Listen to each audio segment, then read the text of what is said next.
दोस्तों, सारा को अपनी फूफू की बातें सच लग रही होती हैं। जैसे कि फर्द ने सारा से कहा था कि जहरा के दिल में सारा के लिए मैल है और वो खुद आदिल में दिलचस्पी रखती है। वक्ती तौर पर सारा अपनी फूफू की बातों को नजरअंदाज कर देती है, लेकिन अगले दिन जब वो खुद अपने कानों से आदिल के मुंह से ये सुनती है कि जहरा उससे अपनी मोहब्बत का इजहार करती रही है, तो फिर सारा का दिल जहरा के लिए बदजन हो जाता है। सारा अपने जहन में सोच रही होती है कि जहरा, तुम इसीलिए हैदराबाद से कराची आई थी ताकि मेरी खुशियों की दुश्मन बन सको और अदील को मुझसे छीन सको। तुमने अच्छा नहीं किया जहरा। सारा उदास मोड में छत पर बैठी रो रही होती है।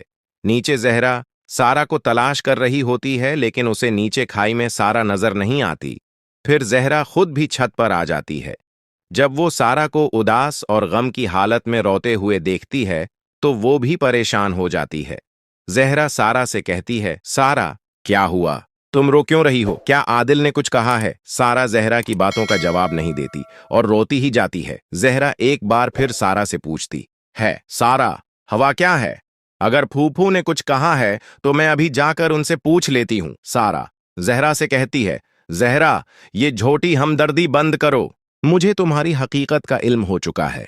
जहरा हैरत से जवाब देती है, सारा, तुम मुझसे इस तरह कैसे बात कर रही हो? जरूर फूफू ने तुम्हारे और मेरे दरमियान कान भरे होंगे। सारा जवाब देती है, ऐसी कोई बात नहीं है और अपने किए का इल्जाम फूफू पर मत डालो। जहरा कहती है, तो फिर सारा, मुझे बताओ ना, आखिर बात क्या है? तुम रो क्यों रही हो? तब सारा गुस्से और दुख से कहती है, जो घटिया खेल और चालाकी तुमने मेरे साथ की है, ऐसी हरकत कोई बहन अपने साथ नहीं करती। सारा मजीद कहती है, जहरा, तुम तो बहुत चालाक निकली। एक तरफ तुम मेरी और आदिल की शादी करवाने का ड्रामा कर रही हो और दूसरी तरफ तुमने आदिल को अपनी झूठी मोहब्बत में फंसा रखा है। जब जहरा ये बात सुनती है तो वो एकदम हका बका रह जाती है और कहती है, नहीं सारा, ऐसी कोई बात नहीं है, तुम्हें किसी ने जरूर मेरे खिलाफ भड़काया है। सारा कहती है, जहरा, इतनी मासूम बनने की अदाकारी बंद करो। मैंने खुद आदिल कि मुन्ना से ये सुना है कि तुमने उसे अपनी मोहब्बत में फंसा रखा है। मैं तो ये समझती रही कि आदिल मुझसे मोहब्बत करता है और खुशी खुशी मुझसे शादी करना चाहता है, मगर मुझे कल पता चला कि वो तो तुम में दिलचस्पी रखता है और तुम ही से शादी करना चाहता है। जहरा कहती है, सारा, ऐसी कोई बात नहीं है, तुम्हें जरूर कोई गलत फहमी हुई है। सारा कहती है, हाँ, कल वाकई गलत फहमी हुई थी। आदिल को मैंने जहरा समझकर ये सब बातें कह दी। सारा कहती है, जहरा, अगर तुम्हें आदिल पसंद था तो तुम मुझे बता देती, मैं खुद खुशी खुशी तुम्हारी उससे शादी करवा देती, लेकिन तुमने मेरे साथ जो किया वो बिल्कुल ठीक नहीं किया। ये कहकर सारा वहां से चली जाती है। दोस्तों, जहरा को आदिल पर गुस्सा आ रहा होता है कि उसने उनकी मोहब्बत वाली बातें सारा के सामने क्यों की। चनांचा जहरा आदिल की क्लास लेने गुस्से में उसके पास पहुंच जाती है।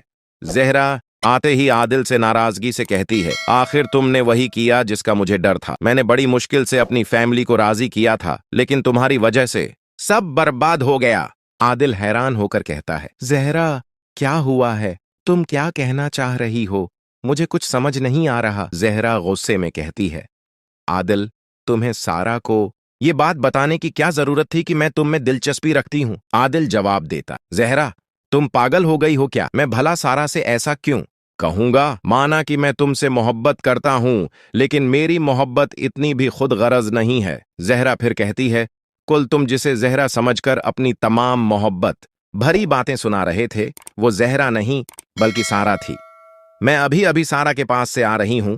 उसके दिल में जो बदगुमानी मेरे लिए पैदा हो गई है, शायद वो मुझे कभी माफ न कर